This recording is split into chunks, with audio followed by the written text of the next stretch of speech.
Well, welcome, everyone. I'm Kelly Falcone Hall.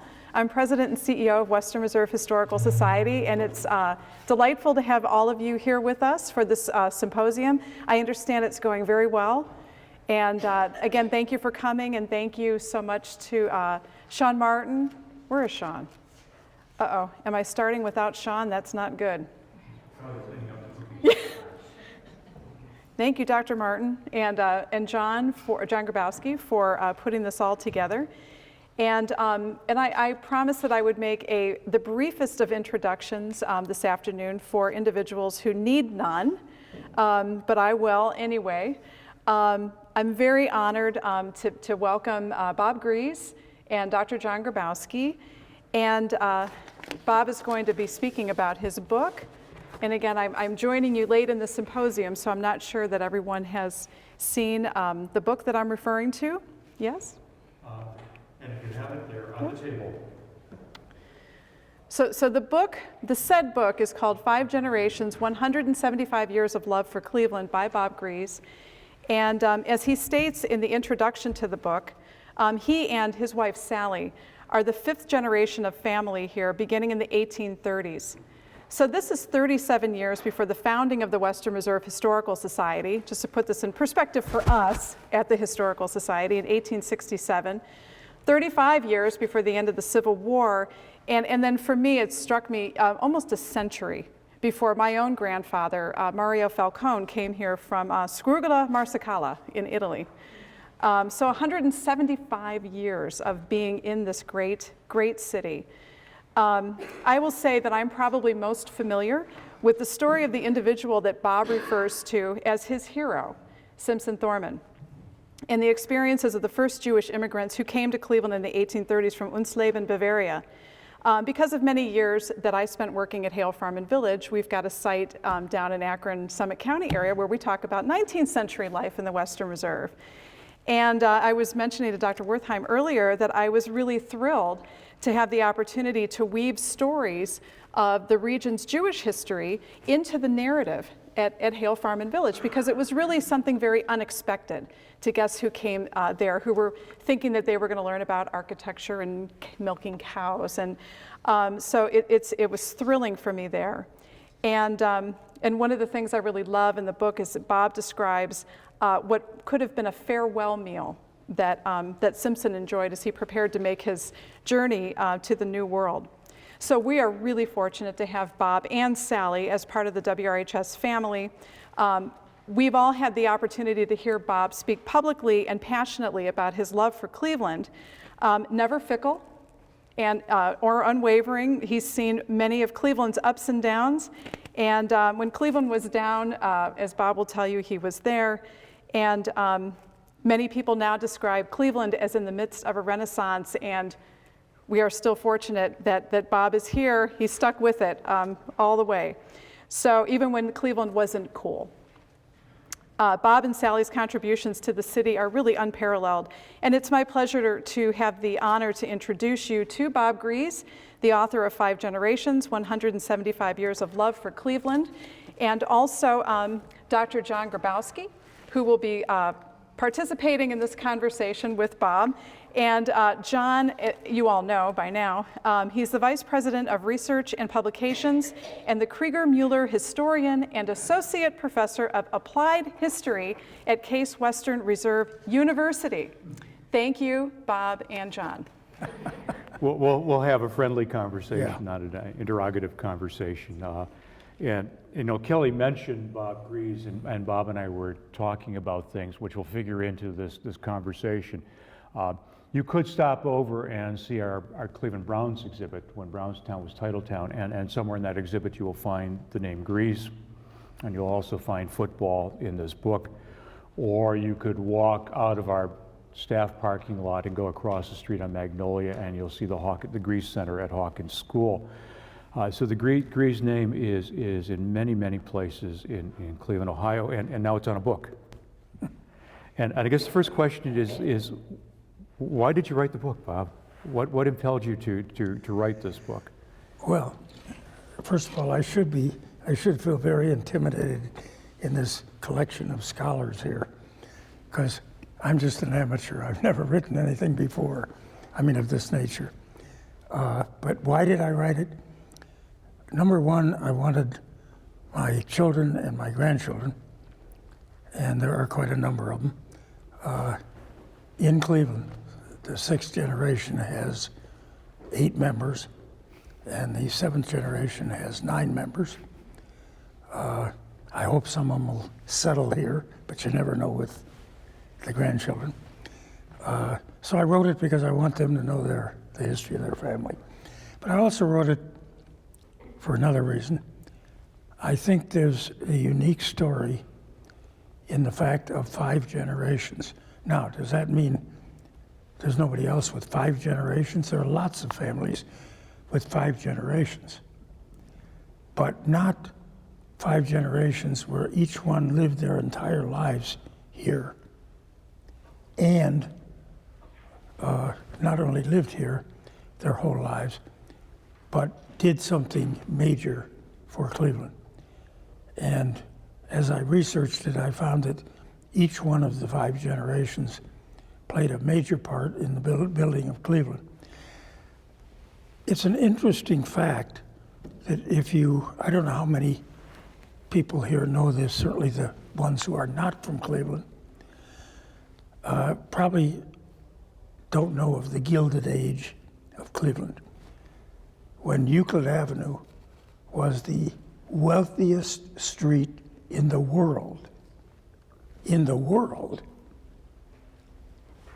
All the entrepreneurs who built Cleveland from 1850 or so on into the 1900s, built these great big beautiful mansions all up and down Euclid Avenue. And it was known as the wealthiest street in the entire world. Yet read that book and look at the families and how many of them go on more than a 2nd generation or occasionally a 3rd. Very few. Because what happens is after one of them makes the money, the 2nd generation either move away somewhere or they live on their trust funds and don't do much for the city or anything else. And that's the history you can find. So the idea of 5 generations, I felt was fairly unique, in fact, quite unique. So that's one of the reasons I wrote it. To get that story of the continuity. And the third reason is I got old. I'm 85 years old now. I'll be 86 in a couple of months. And I had more time. You had more time. Finally. Because it took me 2.5 years to Do I have to do wait all that? the Do I have to research. wait that long to get time? No. I was going to ask a couple of questions. I want to let the audience know that you are part of this conversation as well. So if we're talking about a topic and you have something to add or question, that's raise fine, your that's hand. fine with Let's us. do it that way. You know, I guess the question from that, we know why you wrote the book, but why did you all stay? Why does it go from Thorman to Hayes? Why does this all stay in Cleveland? Were there any temptations at any time for anyone to leave? Nope, not that I know of. The first generation, when I said they weren't all born in Cleveland, of course. The first 2 generations were born in the old country, in Bavaria, not Germany, because there was no Germany before 1870. Born in Bavaria and came over here at a young age, like around 18 or so, and lived the rest of their life in Cleveland. The 3rd generation, one side of it, Rabbi Gries, came from Rahway, New Jersey. And he came here, I think he was 22 when he came here, and he spent the rest of his life. My father, of course, was born in Cleveland and lived his whole life here, and so was I. And I am going to live the rest of my life Here in Cleveland. I assure you. I'd like to talk a little bit about your father, because this part of the book about him is really fascinating, because I think if anybody within your family would have been tempted to move away from Cleveland and because of the war, the work during the war and so forth, it would have been him, but he came back. He had loyalty to it, didn't he? Well, the only time he was out of Cleveland was when he very passionately wanted to be in the Second War. He was 43 years old at the time with a bad back, and he spent a year and a half, and I have all his papers at home, spent a year and a half trying to get into all the branches and was rejected by many of them as being too old. And finally, he was accepted by the Army. He, at the time, was running, he was a store operating manager of the May Company, which is the largest department store in Ohio. And so he knew a lot about merchandising and all that. And so finally they agreed to take him in the Army as a PX, running a PX. I think do the young people know what PXs were? Post exchanges. And so they took him at the time, and he was very happy to get in. He never got overseas. He ran a PX down in the panhandle of Texas and all that. But anybody who didn't live through the Second War doesn't understand what the climate was. I mean, everybody wanted to serve. Everybody wanted to be. I've never seen America as passionate, except maybe for about 6 months after 9/11. You saw that kind of feeling in America. But believe me, in those days, everyone wanted to serve and do their part in one way or the other. And so he came back after the Panhandle experience. Oh, yes. He came right back, and he did not go back to the May Company at the time. Right. But he came back here and lived the rest of his life. He had a business, Morgan Steel Products, that he ran, and he was involved in all kinds of philanthropic organizations. Right, he was in a lot of cultural organizations as well, wasn't he? He was Yes. active. He was a collector. Oh, my God. A collector. Yes, he was a collector of almost everything. His major collection, most major collection, was 1,500 pieces of Oriental export porcelain, which at the time was the second largest collection in the country. The only larger collection was the Woolworth collection, which had 4,000 pieces, but most of them were dinner services. And his collection had one dinner service. Everything else was a unique piece from some country around the world. And I used to go with him sometimes when he would buy things, and I'd say, "Dad, that's the ugliest thing I ever saw." And he'd say, "Yes, but I don't have anything from the Polish market or this market," and all that. He was a real collector. And he also collected he had a 400-year book collection on tobacco, which is at the Public Library of Cleveland, and has been displayed numerous times. He collected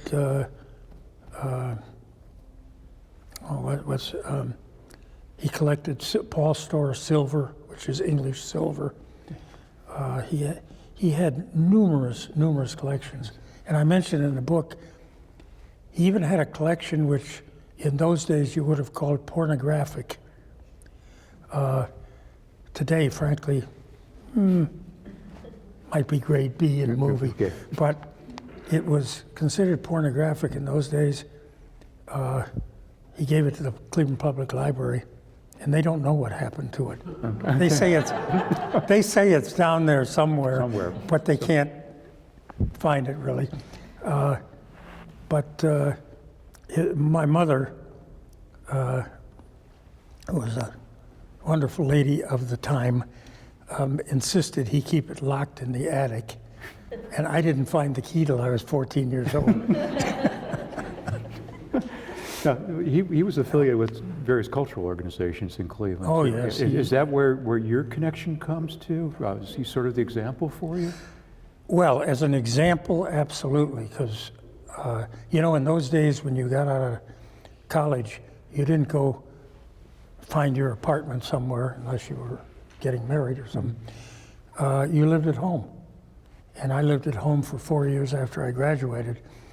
And my father was an insomniac, and he used to come down and we'd talk for hours at night, and he taught me all about things going on in Cleveland in the cultural and philanthropic world. And he was probably on, several dozen boards in Cleveland and institutions. And he was passionate about it. About culture. This is something you and I've talked about in the past, and that is, so he's Jewish, he's in Cleveland, and he's on boards of major cultural institutions. Was he pretty much alone there, or did he break down barriers? How did you see that at that point? Well, when you say break down barriers, he would have liked to, and he did where he could, but breaking barriers in those days was not happening as far as if you're talking about Jewish entree into things. He would have liked to be living in this day and age, and I say in the book at one point that I'm able to lead today the life he wanted to lead, but he was a generation too early. You weren't accepted in certain areas, and that included, surprisingly enough, philanthropic organizations, social agencies. There were a number of them in Cleveland that you couldn't be a member of back then if you were Jewish. They just didn't take you. So, yes, he didn't like the barriers that restricted that kind of thing, but that's what existed in that world. And he worked as best he could with them. I'll give you an example of what existed in those days. The Union Club in Cleveland, which today is a very vibrant, quite open club. I think if you haven't been in jail, and you're willing to pay the dues, you can probably join. And it's a wonderful club today. Until 1972, there were no Jews. No Jews admitted. That's when they took in the first Jewish people. Until 1968, 4 years before that, a Jewish person could not be taken as a guest in the main dining room by a member. In other words, they couldn't, it didn't matter who you were. You could be the most philanthropic person, you could be a business leader, as some Jews were. You couldn't even eat in the main dining room as a guest of a member until 1968. And if you were a woman, you couldn't even walk in the main door until the 1980s. You had to go around to the back door.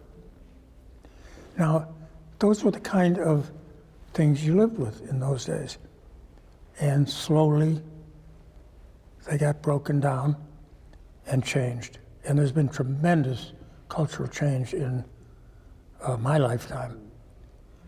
A lot of younger people look around and they say, my God, there's so many problems left. What did you do in your life? They think nothing has happened. No, really. And that's natural. They look around and they don't understand what things were like 50 years ago or 75 years ago in this city. Bob, as to that time of transition, 1960s, 1970s, 1980s, what was it the evolutionary? Was there a more deliberate series of events or people that caused you to have? Both, but it was a very slow change in the 60s and the 70s. And the 80s even. It picked up a little in the 80s, but the big change to what we have now started in the 90s, about 25 years ago. If you had said in 1990, and that's what, 25 years ago, if you had said, we are going to have a Jewish president of Cleveland Art Museum, we're going to have a director of the Cleveland Art Museum who's Jewish, we're going to have a Jewish president of the Musical Arts Association, and we're going to have a president of the Musical Arts Association who's Jewish, we're going to have a president of the Cleveland Foundation who's Jewish, and we're going to have a head of the trustees, and we've had 3 of them now at the Cleveland Foundation, Jewish heads of the board of directors. I mean, if you'd said this 25 years ago, well, the only word I know somebody would have said is Meshuggah. I mean, and all of a sudden, in the 90s, it all started to change. And over the last 25 years, I think almost every barrier I know of in this town has been broken down.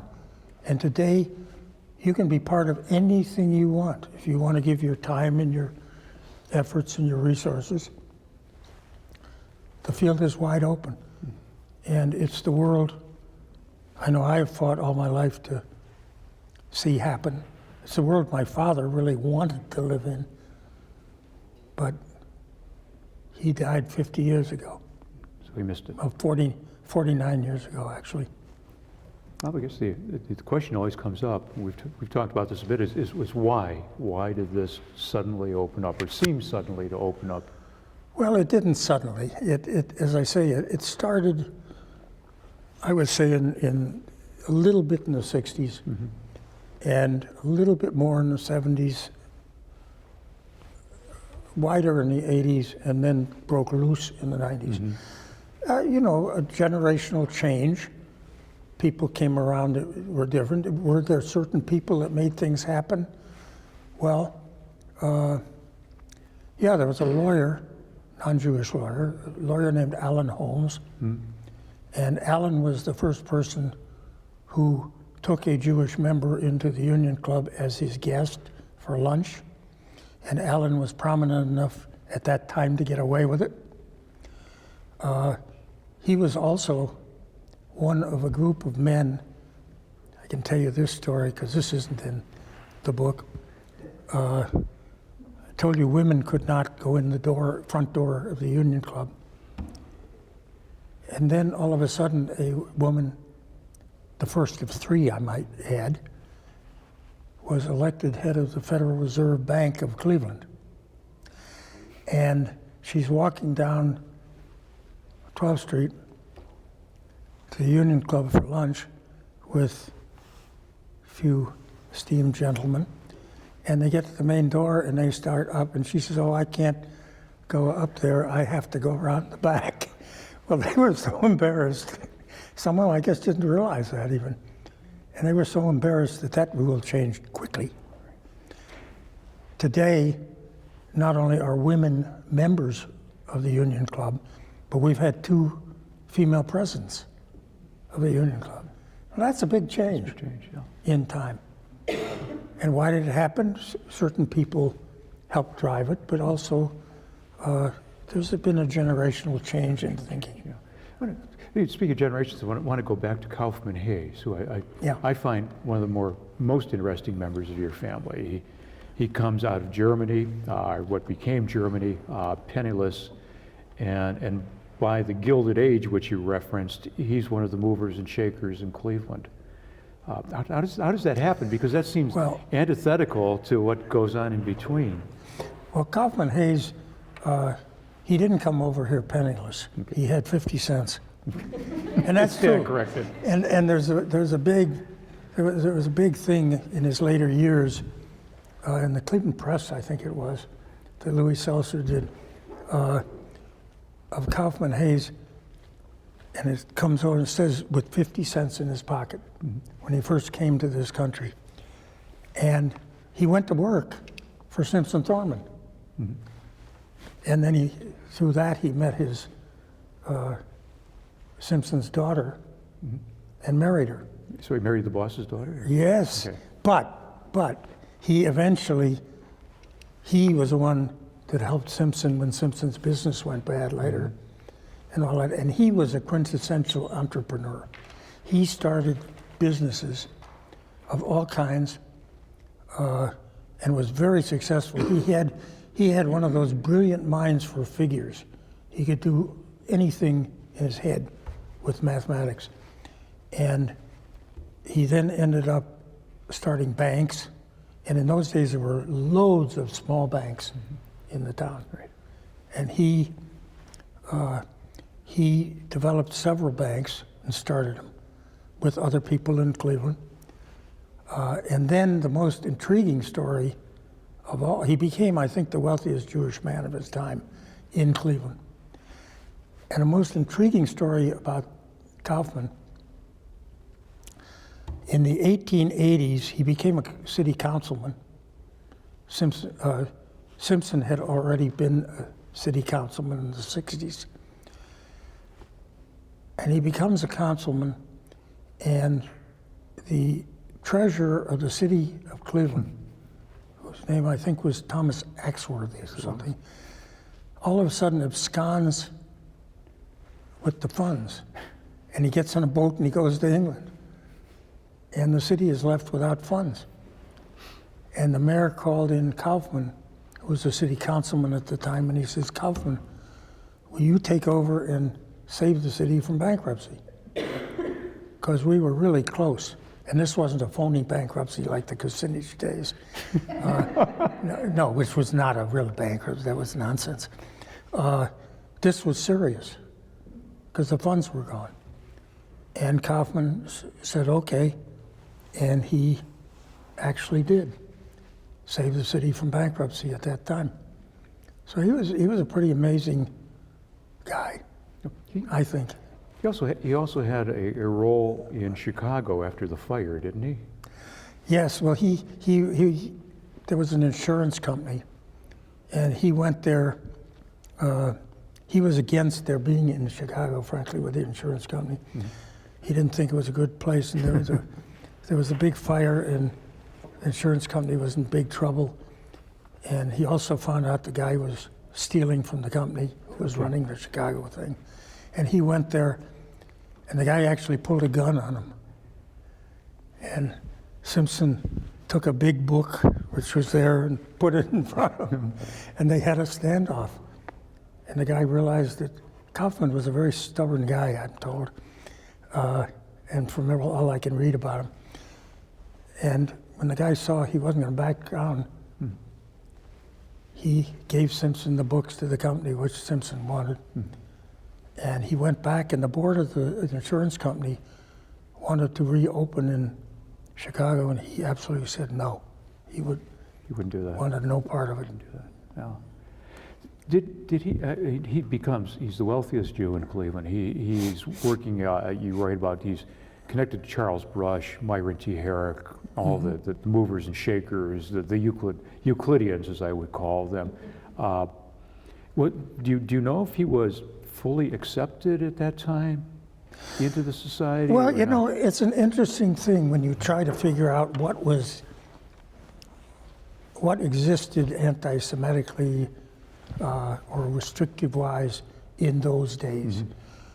Now, going back to Simpson,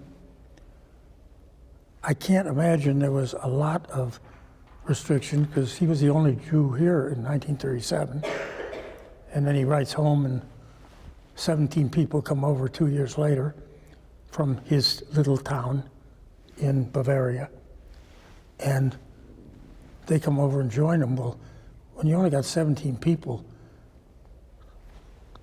other people must have been friendly. You couldn't live just among that little tiny group. So I don't think there was much anti-Semitism whatsoever in those days. Were they all socially friendly? You know, I imagine those who were more religious, Protestant-wise or Catholic-wise or whatever, probably not as much so, but a lot of people who were part of building Cleveland probably got along well together then. I don't think there was that much restriction before the Civil War. When the Civil War, after the Civil War days, is when some of it started. And even so, Kaufman was able to work with some of the non-Jewish leaders of Cleveland very effectively in the founding of these banks, as you know. Right.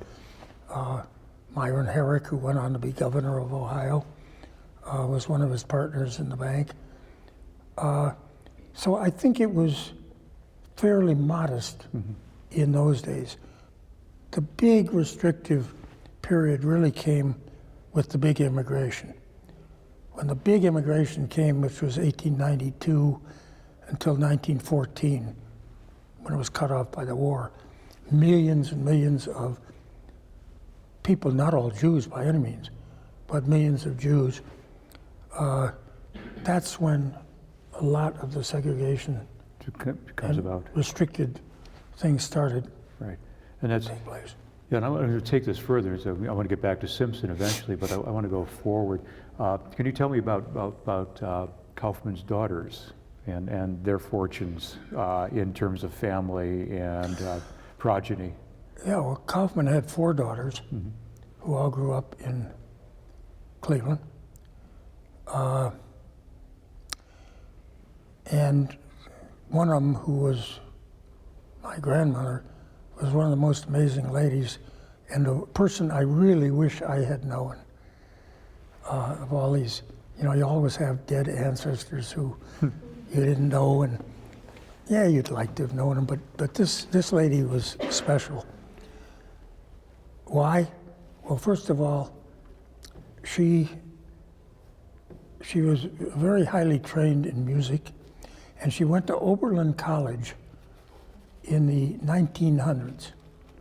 And not many women attended college in those days, but she went to Oberlin, and then she married 2 geniuses in her life.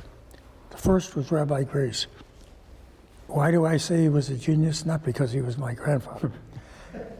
He was orphaned at 7 years old, and he applied to college at 11.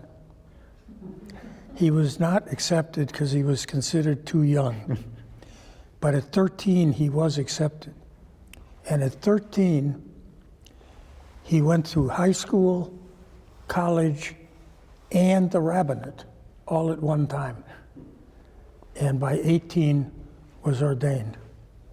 Now that's, if that's not a genius, I don't know what is. But then he dies suddenly at 50.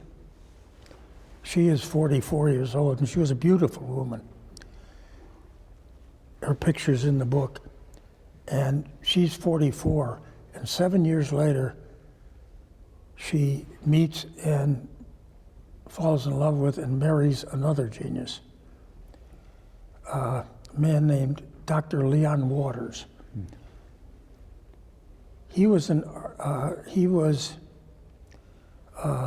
inventor and a professor, and he, at the time, was running the first X-ray business making X-ray machines in the country. He had also been a professor out in California, and was a very close friend of Albert Einstein's. So I think that qualifies him. So this woman was highly educated, very beautiful, and married to 2 geniuses during her life. And I would have loved to have known her. Unfortunately, I was 4 years old when she passed on, and because she lived with her second husband, Dr. Waters, in New York, I probably maybe met her once or twice if she came to Cleveland or something, but I have no recollection of that. Yeah, and the other daughters, if I remember correctly, married, Martin Marks? Well, one of them married Martin Marks, who was mentioned here today, who was a very esteemed figure in Cleveland and was related. Another one ended up marrying a Zellerbach that was the Crown Zellerbach Company. And she moved out of here. She moved with him, of course, and he developed Crown Zellerbach. And the fourth one, well, that story is a little different. Okay. I won't go into that We one won't now. go, we'll But yes, they had 4 daughters. He had 4 daughters. Right, and I think that the Marx connection is for me fascinating, because we were talking this morning about Committee on Benevolent Associations of what was then the Chamber of Commerce, and Martin Marx at the turn of the 20th century he's very prominent in the business world and very prominent in the Chamber of Commerce as a Jew. Yeah. Yeah, and he was considered a top businessman in the insurance business. And he was quite a person. His Marx's daughter, the family had a compound in Bracknell. Compound, it was one big long house. It was really two houses separated in the middle, and then two houses behind. And all the aunts and uncles, lived there. And Marx's daughter married a man named Herman Moss, who was also a prominent businessman in the insurance business, Equitable Insurance.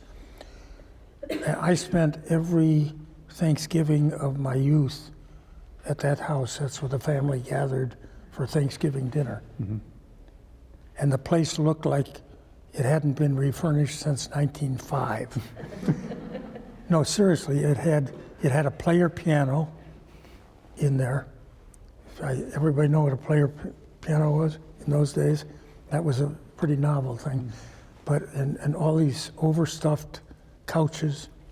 It looked like a scene from a theatrical play from right after the turn of the century. It was what, Hazemar, wasn't it? It was called Hazemar? Yeah, Okay. Hazemar.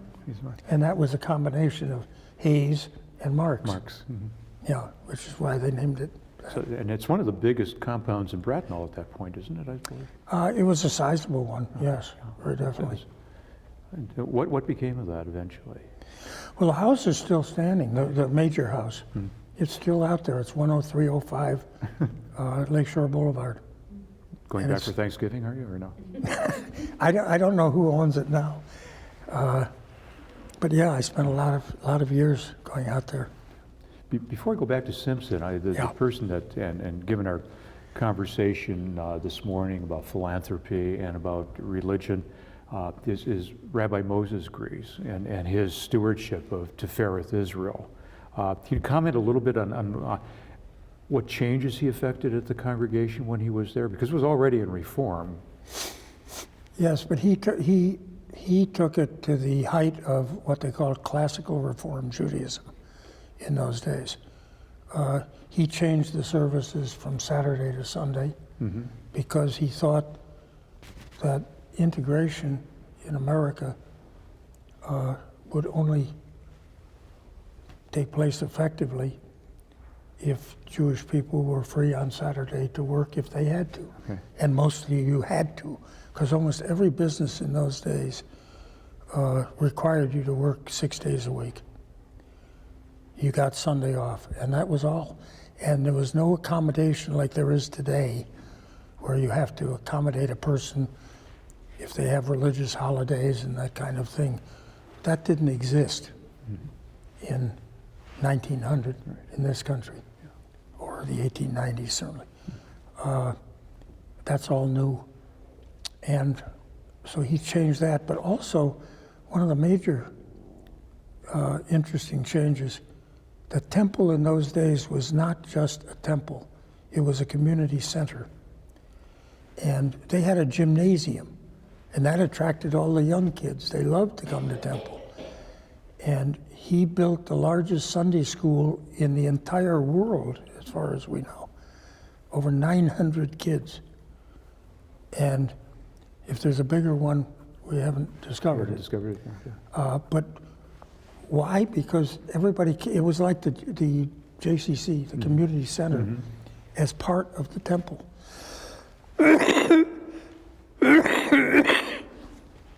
And it was all part of trying to integrate into the American scene, which, was not just easily done.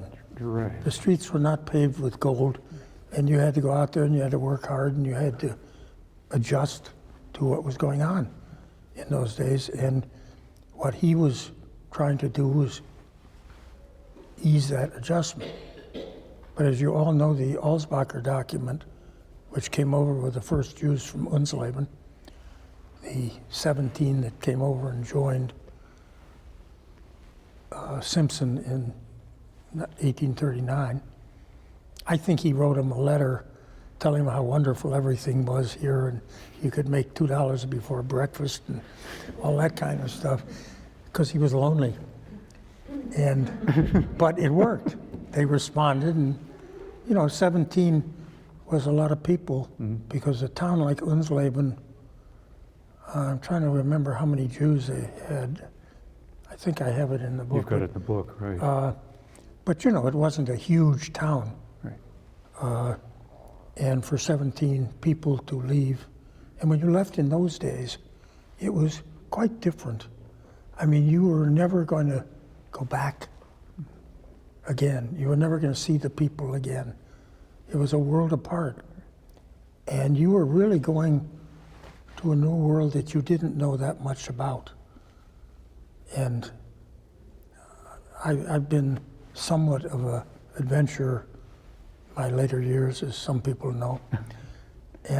But I have great admiration for people who did that kind of thing, because they really were adventuring, not knowing what they'd find, not knowing how they'd make a living. But those were the times. Have you ever adventured to Unsleben to see the town? I have not been to Unsleben, no, because the town, I don't think it exists today. Yeah, I think it was wiped out. The Jewish community was wiped out in the Holocaust. Totally. There's still cemetery, and the but shul has been, it's basically been honored in a way. Well, the rabbi, when the 17 people came over, of course, gave them what's called the Alsbacher document, which is, as you go to this new world and all that, maintain your religion. And that was observed pretty much. Now, it's fascinating when you're talking about Rabbi Gries moving the temple really into an assimilation, acculturation mode. This is happening at the same time when you're having a massive Jewish immigration and increasing, as you've mentioned, anti-Semitism. So he's swimming against the flow in a way, isn't he? Or? To some extent. Okay. To some extent. Mm-hmm. But we all live in times that have challenges, and he knew how to deal with. He was dealing pretty well, I think, with the challenges. Also, he was a brilliant orator, and you read his essays. I mean, every word was precise. And I tell one story in the book, because I think it was humorous. When I was in college, or when I was at prep school, we had a debating team, and I loved debating. And we were undefeated as a prep school team that whole year, except for one loss to the Yale freshmen, who beat us 2-1, and we felt really badly because they spoiled our total record, until we learned that the captain of the Yale freshman team had been a paratrooper who went down behind the lines and was captured and talked his capturers into surrendering to him. Now, beating a guy like that in a debate is impossible. I mean, That's cool. But when I read my grandfather's sermons, I realized that was a gift that very few people have. I mean, to be able to talk as precisely as he did. And he was very passionate about the war coming on, World War I, and all that. And he was passionate about many, many things. Right. I know when I look at General Cleveland history at that point, his name always comes up as representing the Jewish community at that time. Well, he was also one of the founders of the city. He was one of the founders of the, he was one of the founders of the Jewish Federation in Cleveland. And I think, what's that other club? I forget the name. But he was very active all through Cleveland. Right. I heard this morning one of the presentations that he was also the president for a few years of the Council of Jewish Women. Well, he was a founder. Founder, okay. He founded the Council of Jewish Women well, they're having the 120th year now, so you can figure 120 years ago, and he was the first and only male president of the organization ever.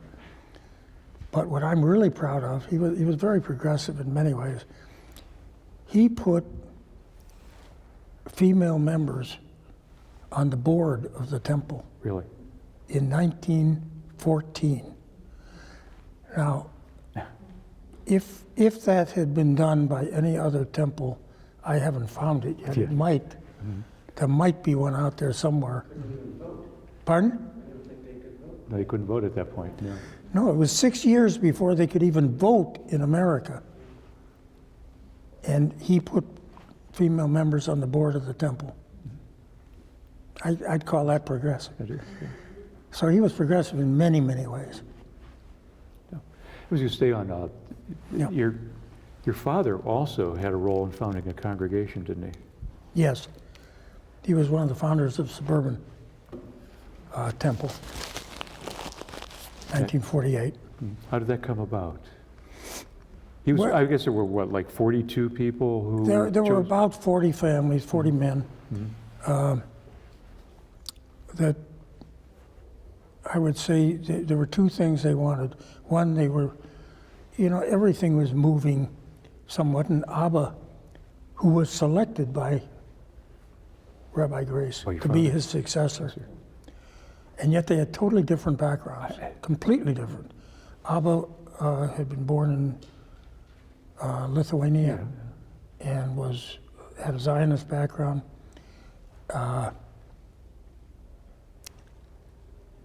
The only similarity between the two was they were both great orators. But anyway, he was selected by my grandfather. I've never been able to find any literature or anything written as to how they picked him or the reasons or anything. But he was the right man for the time. I've lost my train of thought just for a sec. Oh, you're talking about Suburban. And he had taken and moved to Ferreth away from classical Reform Judaism. And that was in the 20s and 30s. Now, subsequently, everything moved to the right, you might say. I mean, all religions, too. Catholicism did, and Protestantism, and that was after the Second War period. But in those days, a certain group of the people were not happy with the direction he was taking it in that respect. They also were upset by the fact that the temple was too big, they thought. It had 2,000 members. That meant you have to have more than one rabbi, for sure. And there was a very nice assistant rabbi, Melbourne Harris, who was really the rabbi who officiated at most of the things when I was going through my confirmation period. But this group wanted a smaller temple. And as I said, they wanted a temple where the rabbi was there for all the life ceremonies and everything that you wanted. And at that time, Abba was very, very occupied in getting the state of Israel established. He was down in Washington a great deal. He was talking to people, he was giving speeches before Congress, and he was one of the most effective people in the establishment of the state of Israel. Which meant, of course, he wasn't spending as much time in Cleveland at the time running Tifereth Israel. So that was another of their concerns. And when they established Suburban, I think they put a limit like we don't want over 250 members. We want a small temple. Eventually, they relaxed that a little because if you're going to support a rabbi, you have to have enough members to do so. But that's why the group Split. really did it, for those two main reasons. It was a relatively amicable divide, wasn't it, or? No? Depends how you define amicable. Let me put it this way. From Abba's standpoint, it was not amicable. Now, losing 40 people, 40 families out of 2,000 is not a huge percentage. You can exist very well. Although some of the families were probably among the more giving monetarily, but even so, it didn't affect them. But Abba never got over it. I can imagine. And, you know, he was a great man in many ways, but like most people, everybody's got their failings. Abba never would recognize. Myron Silverman became the rabbi of Suburban. He was actually not the first. There was another rabbi that came. There was a disaster, and he lasted 6 months, and they got rid of him. And then Myron came. Myron was there for decades and really built the temple. Abba never would recognize Myron. And, you know, it's sort of been a custom, you know, to go and welcome other rabbis. No, it didn't happen. Didn't happen? No. Let me take your father in a totally different direction. Yeah.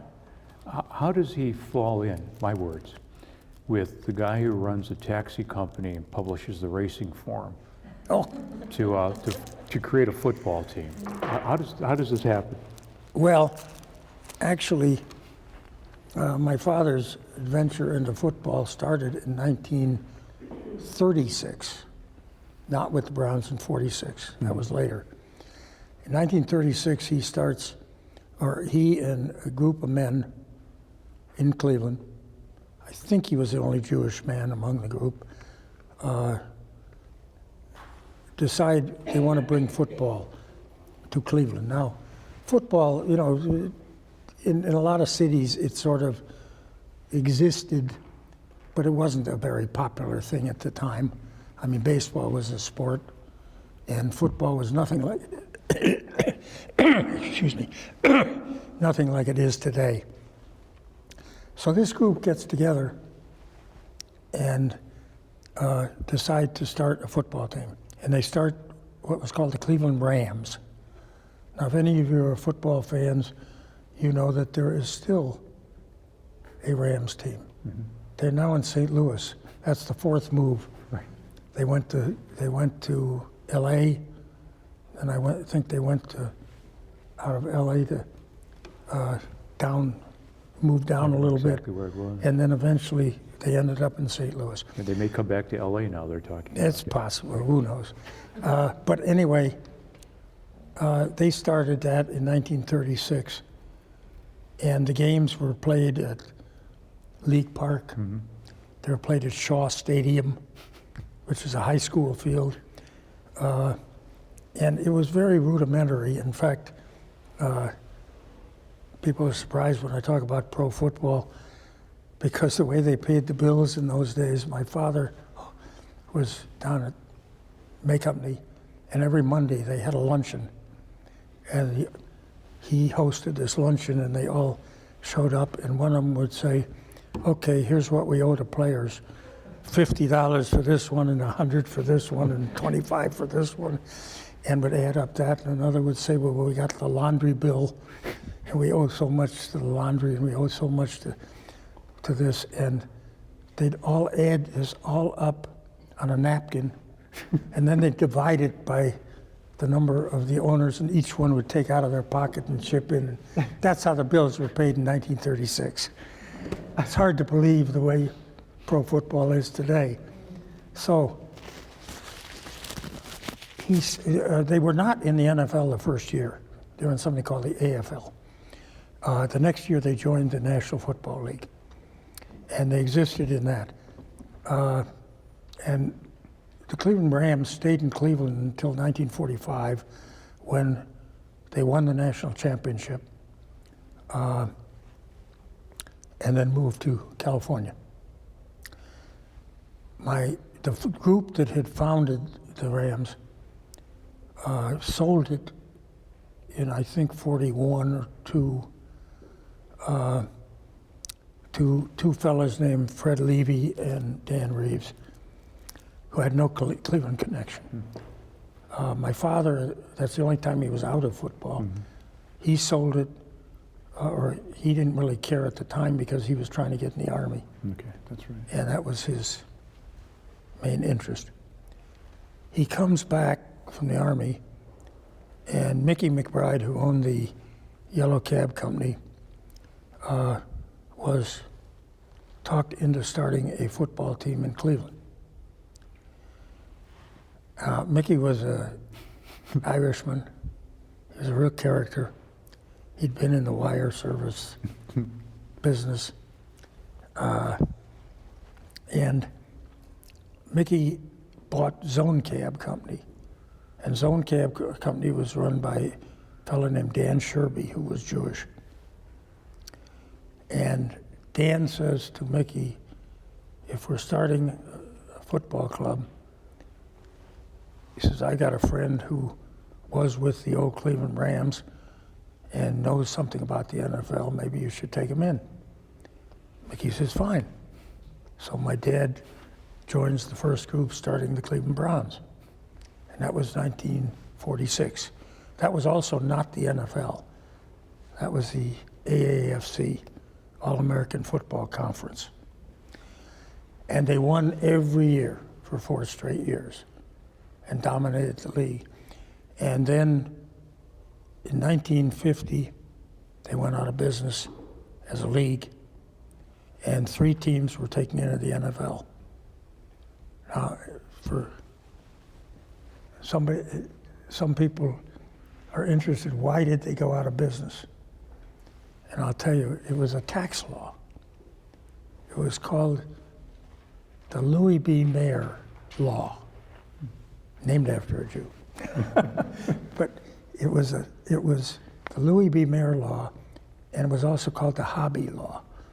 And the tax laws at the time, and remember, taxes at that time were 91%, and then they dropped to 70%. They were very high. There were lots of deductions, but they were way up on the high end. And the law said,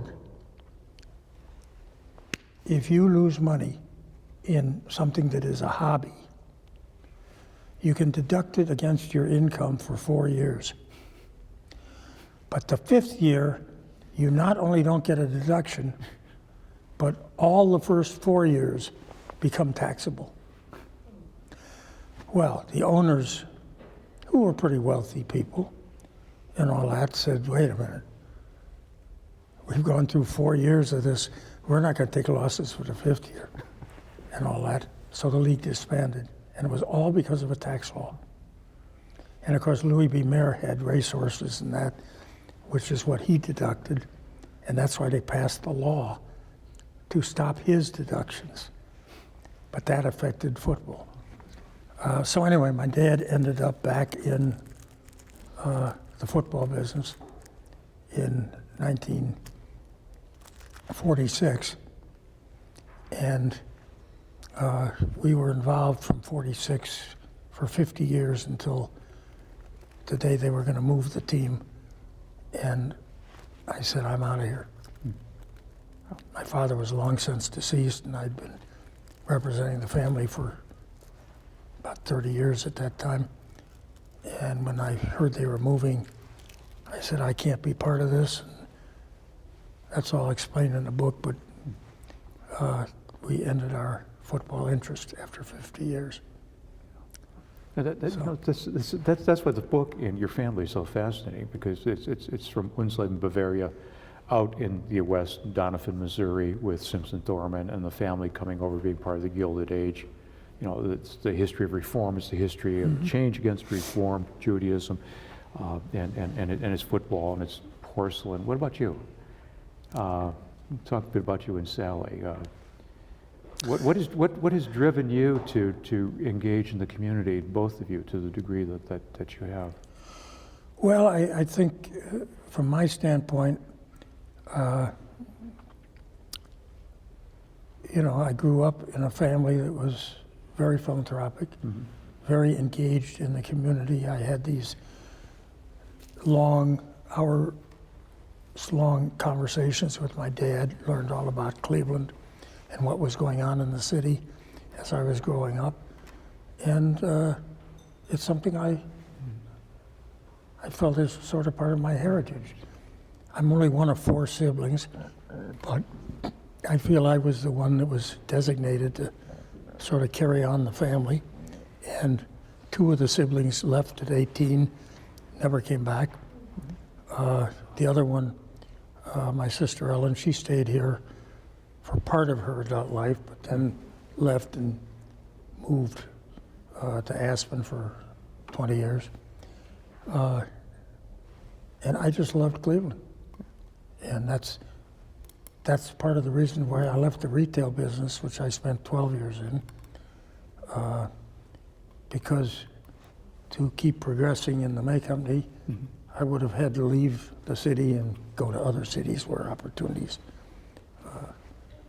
came forth. So you just stayed put? And I didn't want to leave. So I guess innately, I just always knew I was going to be part of Cleveland or stay in Cleveland. Sally was not born in Cleveland. She was born in Wauwatosa, which is a suburb of Milwaukee. But her father moved here.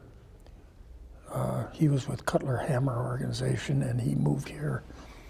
They lived on the west side. She grew up in Rocky River. And then I met her later, and we've had a wonderful 43 years together. She's my second wife. My first wife was a Jewish girl from Atlanta, who was the mother of my children. But then I've been married to Sally for 43 years now. Now, both of you have been on the board of the Cleveland Foundation, haven't you? Yes, yes. I was on the board of the Cleveland Foundation from 1972 to 1982. 40 years after I left, or after I started, she was elected to the board of the Cleveland Foundation, and she's now on that board and head of their investment committee because she's a brilliant investment person. And she started the first female-owned money management company in Ohio, and has been running it for 37 years. So, we're very proud of her.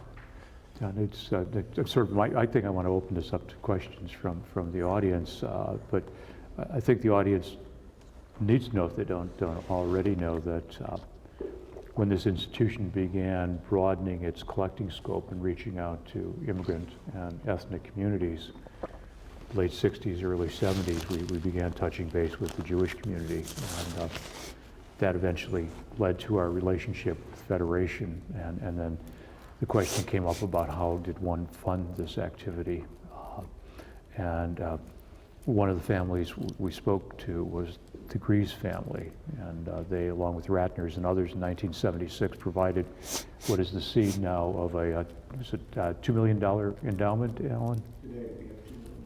Endowment that supports the Cleveland Jewish Archive here, and in a sense supports everything that we've been doing here for the last 2 days, and the book we're going to produce. So I guess my last question to you is, I think I know the answer, but when they came to you and said, would you help fund a project at the Western Reserve Historical Society relating to Cleveland Jewish history, do you recall what your thoughts were at that point? Yeah.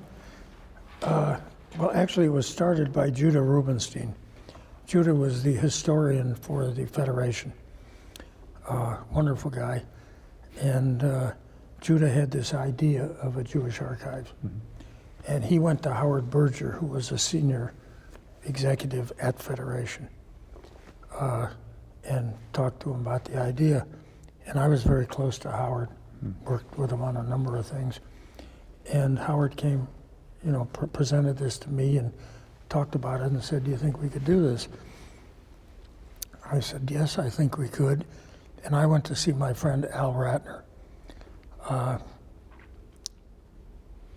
Why did I pick Al? Well, first of all, the Ratner family was the most generous Jewish family in Cleveland in the 20th century.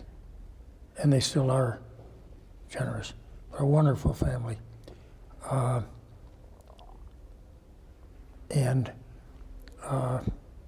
I felt it was appropriate that our family, which represented the beginnings of the Jewish community in Cleveland, and Al's family, you know, would be perfect to start this. So I talked to Al about it, and he agreed. And so we, as two families, funded it for the first 6 years. And then we brought in a few other Jewish members who helped fund it for another number of years, and then the Federation took over the funding of it. And then when the Federation had its centennial campaign, one of the projects of the was about a $125 million campaign, I think. I'm looking at Alan. Alan, 125 million. One of the projects was to fund a permanent archivist here. Al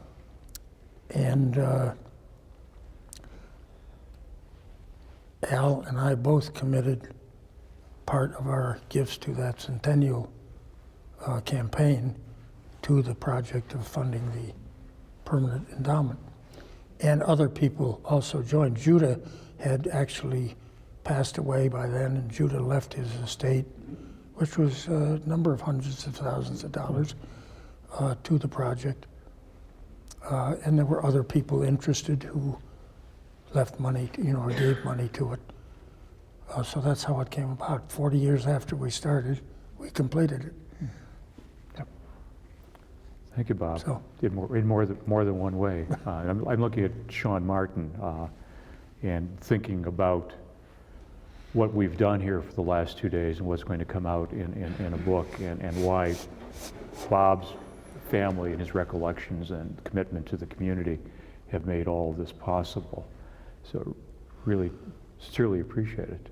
Well, thank you. One other thing I might mention that we did, I guess it was in the middle 90s or something like that. We funded at the Federation a program to honor a person every year who has been prominent in both the Jewish and the general community of Cleveland. It's our belief that you can't have a strong Jewish community if you don't have a strong Cleveland community.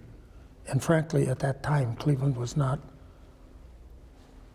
at its height of strength. Right now, we're on a terrific rebound. It's wonderful. But, so we funded this with the idea of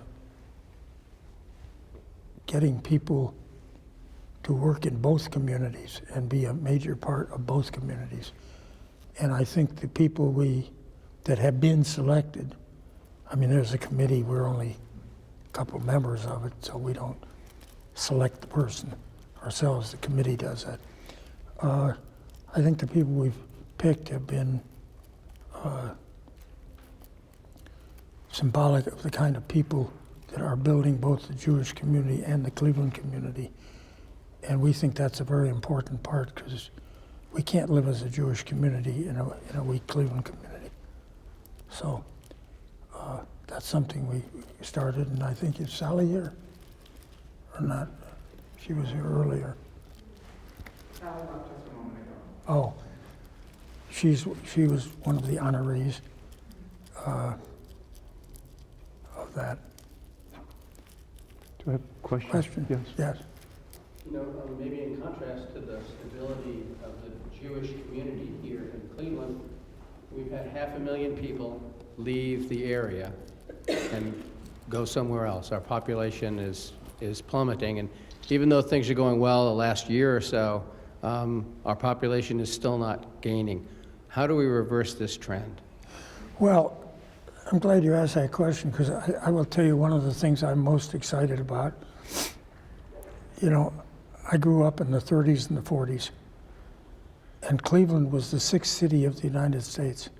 It was a booming city. And it was not only the 6th city, it was a dynamic manufacturing town. And it was the town all the entrepreneurs had built, that built those fine homes and all that. What a city. And then Cleveland went on a roller coaster ride for the next 60 years or so, up and down. Today we are on an upkick, and it's going to be sustainable. I will guarantee you it's going to be sustainable for for the next couple of decades. And frankly, after that time, my children and grandchildren can worry about it. I'm not going to be around to do it. Other questions? But why is it happening? And why am I so sure of this? The one thing we needed most was downtown restoration. We now have 14,000 people living downtown. And you can't rent an apartment. They're 99% rented. They're building them as fast as they can. And we have to get up to 20 or 25,000, and we will in the next 3 to 5 years. Why didn't people come before? Well, the first thing somebody has to have is a job. And the second thing is, for the present generation, a second job, because they don't keep a job for a lifetime. It's not like the old days when somebody, I got a job, so I'm fine, I'll move to the city. No, they wanted to know, kids wanted to know, do I have a second job if the first one doesn't work out? And we didn't have that available until about 5 years ago. We had to reinvent ourselves totally. And we had a bad political situation, and fortunately, they came in and put some of them in jail, and now we have a decent political situation. We had to get rid of our county commissioners and all that. That was a real drag. But now we're rolling. The activity in downtown is tremendous. They just opened Heinen's, this great grocery store, opened in the old Cleveland Trust Company Bank. And if you want to see something remarkable, go see a grocery store with a Tiffany glass ceiling. It's the old Cleveland Trust, which was once the biggest bank in Cleveland, has a Tiffany glass ceiling and beautiful murals of old Cleveland around the top. And Heinen's, the best grocery chain in Cleveland, just moved down there and opened up just a few weeks ago. And they're doing a very good business. And Cleveland is really coming together. It sounds like your parents were almost in the 1% of the American Jewish population. I mean, just the fact that your mother, as your book mentioned, went to Smith College in the 1920s, that was still going to be a big deal for a Jewish girl to do even 30 years later. So I'm curious what kind of message they gave you about your very privileged status, I guess. Like, did they try to present it as normal, or did they want to give you a message of how you should act towards other Jews? And how did they talk about the majority of Jews who were, in a very different situation than you were? Well, their involvement in all the activities in Cleveland and the various things of Cleveland was what they really told me about. And they were very philanthropic, and they talked about philanthropy, and they talked about the organizations that they belonged to. And we had loads of conversations on that. Did I know we didn't talk about the 1% in those days. That's a new term that's come on recently. But yes, I grew up in privilege, in the lap of luxury. One of the things I tell my grandchildren now is my wife and I are very strong in education. And we have told the grandchildren, we're going to give you the best education you can qualify for. But then I tell them, I said, there's only two ways to make it in this world. Either be very well educated or be born poor. Because then you have the motivation to get out of there. I said, I deprived you of the latter, so you darn well better make the most of your education. And I have my third grandchild of the 7 going to college next year.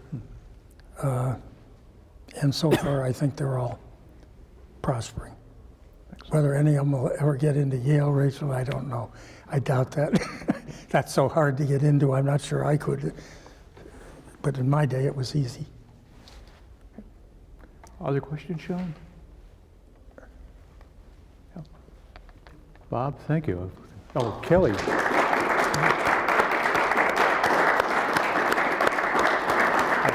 I think we have a post-applause question. I just wondered if you are signing books today. Yeah, sure, I'll be happy to. Good. The book, I should tell you, for those who don't know, I finished writing it and all that, but I decided at the end of December I had no interest in selling it.